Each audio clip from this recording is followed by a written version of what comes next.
Good afternoon, everyone. I have 4 exciting things to share with you.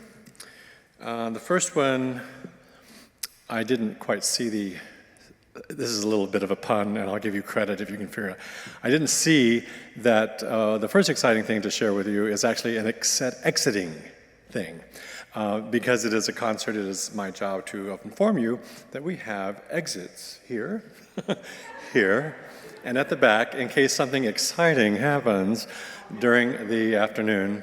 The other 3 things are, let me see if I can remember them. I knew there were 3 others. The first is, if you look on the back side of the program, you will see that we are planning next year's series, which will be our first formal year of this sort of thing, where we have parameters set aside by our Arts Council, and we hope to select an intriguing program. We have a list of performers that have already asked to apply for such a thing, but we're also looking for other ideas too. So if any of you have some suggested ensembles or individuals or duos or trios that come to mind during the concert or at any time, could you just let us know? Also, if any of these intrigue you that are listed, put a little check mark there and leave the program behind after today's concert. The second exciting thing, or the third exciting thing, I guess you might say, is we do have our 4th and final inaugural year effort at our series coming up November the 3rd, and there's little flyers here I have in my hand. I'll have them on the table underneath the SKWPS poster banner outside the door, and you'll see more information on that on our website as well as in coming weeks. But November 3rd is pretty quick, and we hope to see you there. It'll be actually a large 21-voice ensemble, and I think it'll be quite exciting. So that's quite exciting. Oh, I know what the 4th exciting thing to share with you is, and that is my opportunity to introduce to you our performers today. They've been in our sanctuary now twice for worship services in the past, and they will actually treat us with a different set of music altogether next Sunday morning. So you can have that in your minds as well as you enjoy this afternoon's concert. I want you to welcome warmly to the chancel, Christoph Wagner and Wagner and Kong and their program today. And I'll let them speak more about that later. Thank you. Yeah, good afternoon. Thank you so much for this warm introduction. We are so excited to share the space here with you because the space already feels like home for us after having had the wonderful opportunity to be in some of the services. And we are definitely looking forward to next Sunday too. But for now, we are looking forward to sharing a wonderful program with you. We're going to start with a piece from Frédéric Chopin. He was actually quite young when he played this. You can recognize this on the number of the opus, like the work number. It's number 3, so it's at least on the published works, the 3rd work he wrote. But I don't think you will actually notice that it's only the 3rd work because it's quite sophisticated. That being said, the original cello part was written for like an amateur cellist, Prince from Preußen, and Chopin on the piano, and there are a couple of cellists who later on revised the cello part a little bit, and we're going to play one version by Emanuel Feuermann, very famous cellist of the 20th century. So the cello part becomes also a little bit more exciting. I hope you really enjoy this piece, but hopefully it's not going to be so exciting that you feel compelled to exit these exit doors. Yeah.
Yeah, thank you so much. I'm so glad you're still here and you didn't exit the exit doors. Even though it gets a little bit exciting, and I admit that my heart rate sometimes goes a little bit up when it comes to this fast runs. But anyway, since this is a Polonaise, we want to figure out what actually is a Polonaise. And I think, John, would you mind sharing with us a little bit about the background of that genre?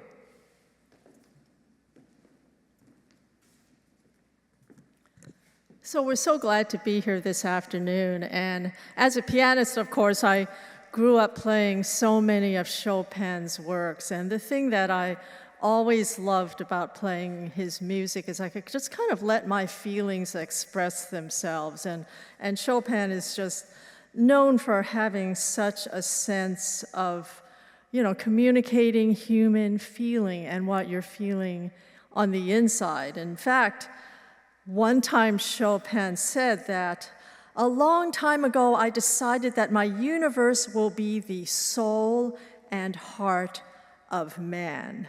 And I think that's so fitting for us being here today when you think about the Unitarian values of generosity of spirit and compassion. So Chopin's music, I think, has long been so meaningful to audience goers because of that heartfelt emotion.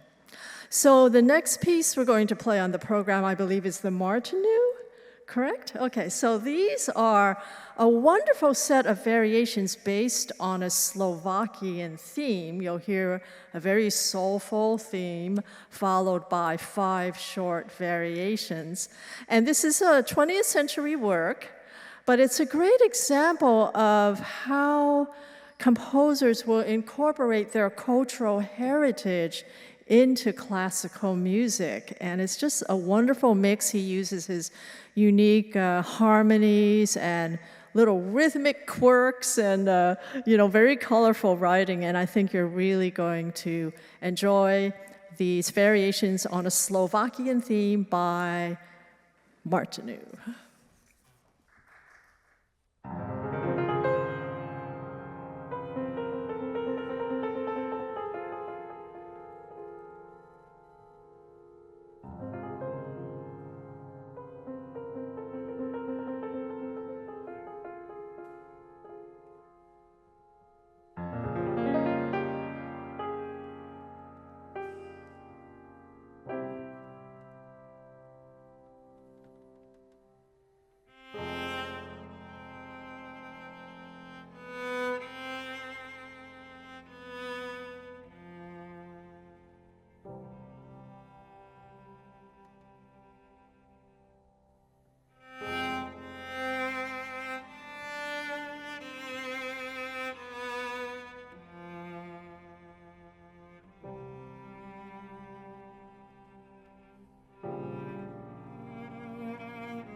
Yeah, this was Martinů, and I think if I understand correctly, we have an opportunity to also share a little bit more about ourselves than like maybe in a regular concert. Is that right? So, because I would love to share with you two things with this piece, and then I want to obviously give John also an opportunity. But first of all, as you might hear, I'm not originally from America. I'm originally from Germany, and came only for like 1 year exchange originally to America, but then I thought I want to stay a second year to keep learning English, and then I started my doctor, and then last year I started a job at the University of New Mexico. So I'm still here after 8 years now. And Martinů actually, obviously from Czechoslovakia originally, but then lived in Paris for a couple of years and then emigrated to America and lived in New York. So I think that idea of coming to America from a different country definitely like is a story many of us share, be it like in our own lifetime or in our parents' or grandparents' lifetime. I imagine many of you have similar stories. So anyway, that's the first thing I wanted to share with you. And you know, finding home. And I think this is like this wonderful space here where we can realize that home is not particularly like maybe the country we were born or the city we were born and so on, but that home actually is something which we carry inside ourselves all the time. And sometimes we might be more aware of it, sometimes we might be less aware of it, but I think this space here gives us an opportunity to strengthen and nurture that space within ourselves, that space, I imagine it's within our hearts, to connect with home and connect with the Spirit, connect with God. And so no matter where we are in the world, no matter where we are in our lives, there's also always this connection we have and always this infinite amount of love and support we get through that Spirit. And I think this is such a wonderful space, and we are hopeful that we can combine this sacred space with music and share also music, which, by the way, like, you know, what comes to my mind right now is we don't play any Bach today, but Bach wrote about, I think, most of his compositions. On the sheet music, he wrote 3 words, or sometimes just 3 letters. S, D, G. Soli Deo Gloria. So, solely for the glory of God. That what was his mission to write music, solely for the glory of God. And I think both of us share the same mission, that we want to make music to nurture that universal language of the heart. And I think in San Francisco, particularly, like, you can relate to, like, there's so much innovation going on in San Francisco, Silicon Valley, and technology and so on. But I think to balance that out, it's so important that we keep that connection with our hearts. And I feel so blessed, and I'm sure I'm speaking for John too, that we can share this experience together with you. Thank you. Well, the other thing I wanted to share with you, which I actually have never done in a concert, sharing that before, is that I played this piece many, many years ago in the German youth competition when I was a teenager. And so I have particular memories about that, because what happened with that, I practiced very, very much, and maybe not the way I try to teach my students now to practice. And then I got an injury in my left wrist, and it was really bad.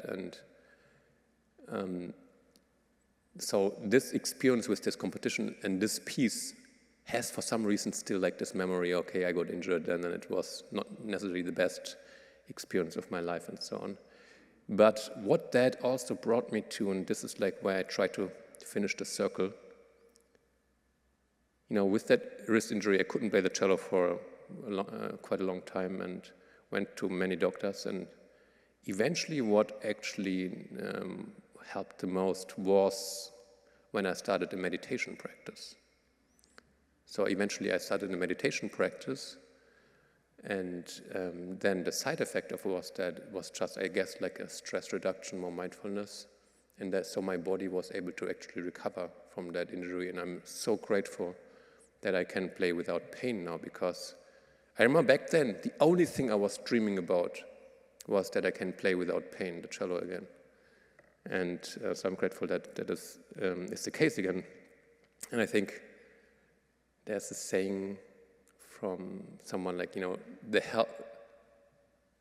healthy man has like 1,000 dreams. The unhealthy man has 1 dream. Obviously to be healthy, right? So I think so much to be said about our health. But I think the idea of this space also is that we reconnect with spirit, with mindfulness, with spirituality, with God.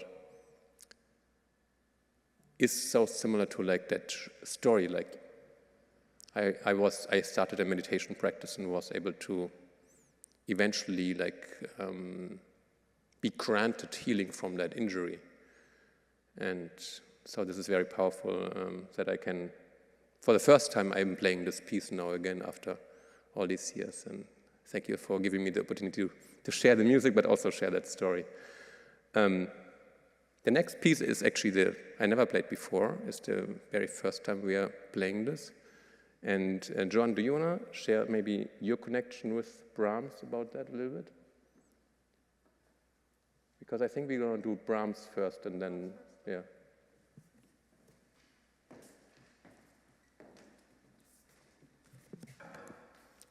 So kind of looking back at my own musical history, my father was kind of an amateur violinist, and I think I got the best music education growing up in my house with my 3 siblings, because my dad had this huge record collection. Of course, it was records back then. And so by the time I went to college, I actually was familiar with most of the major orchestral works, violin, cello, concerti, operas, everything. And it was just the best musical education. And my parents didn't really expect us to go into music as a vocation, but they always said, you need to study music, it's important, it's a part of your education and development as a person. And I think that's so critical for any young person today, because I look back on how I grew up and I see all the ways in which I work and what I value, and it just goes back to my music lessons. I mean, it's really, really, really amazing. So, of course, one of my favorite composers listening to when I was growing up was Johannes Brahms, especially his 4 symphonies. And the thing about Brahms, when you look at even his more religious type works, they're not strictly liturgical or religious in terms of what they associate with, but Brahms has always been seen as having this kind of universality of spiritual expression. And I agree and feel real kinship with that, because I always look at all the different religions and see that we need to see the commonality, the values and the things that all these religions aspire to, which is so many of the same sorts of qualities. And of course, we see that reflected in the Unitarian Church, just very inclusive, very open, the idea that all of us are connected by the same energy, by the same life force. So you really see this in Brahms, and also this particular cello and piano sonata, you almost hear that orchestral timbre, the use of warm textures and layering, and it's just a marvelous work. So well written, both for the piano and the cello. And I also wanted to read a little bit from one of Brahms' biographers, because he talks about how Brahms, like so many composers, including Beethoven, were so inspired by nature. So this biographer wrote and said that Brahms was a great walker and had a passionate love of nature. It was his habit during the spring and summer to rise at 4 or 5 o'clock, and after making himself a cup of coffee, to go into the woods, listen to the singing of the birds. In adverse weather, he could still find something to admire and enjoy. I never feel it dull, he said one day in answer to some remark about the depressing effect of the long continued rain. He said, my view is so fine. Even when it rains, I have only another kind of beauty. So I think that really reflects how, our experience as humans, we experience such a wide range of emotions, from bright emotions to darker ones, and having that sense of the different sorts of shades of being, it's so perfectly reflected in this music. So I know you're going to enjoy this, the Sonata in F major by Johannes Brahms.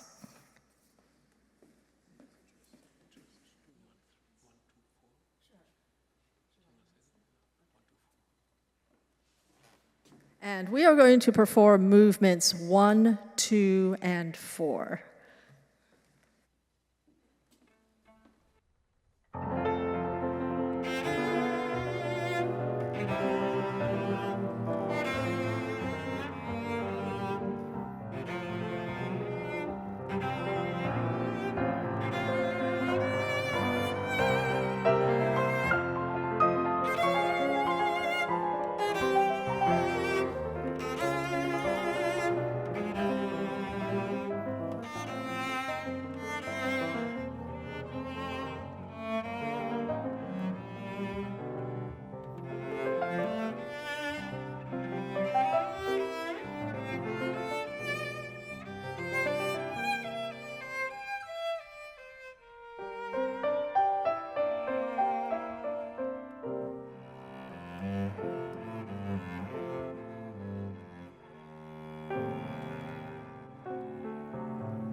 All right, so we shortened the Brahms just a little bit because we really want to play this other piece on the program for you, because I think it fits so well in the space. Talking about space, you know, it's so fascinating to experiment with acoustics.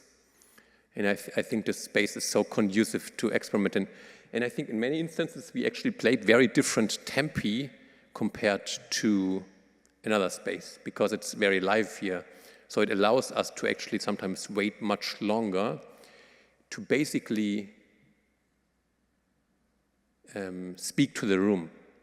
So basically we like collaborate with the room. We basically like, sometimes it's like almost you throw a boomerang in the air and it comes back, right? And the same thing is with the sound. You basically like give a sound into the space and then it comes back at some point. And I find this really fascinating, and I really enjoy like playing with this space also, and the acoustic it gives. In a different manner, we're gonna play with the space now with this piece, because we might all be spaced out after that piece a little bit. It's a film music piece by Giovanni Sollima. He's like an Italian, amazing cellist and composer living in Sicily. And he wrote this third theme for that movie, for that TV movie in 2006 called Il Bel Antonio, The Beautiful Anthony. And yeah, this piece has like some minimalist elements. And if you're open to it, you can just play around, maybe like close your eyes and just notice like how your body feels, how your breath reacts to the music, how your heart rate reacts to the music.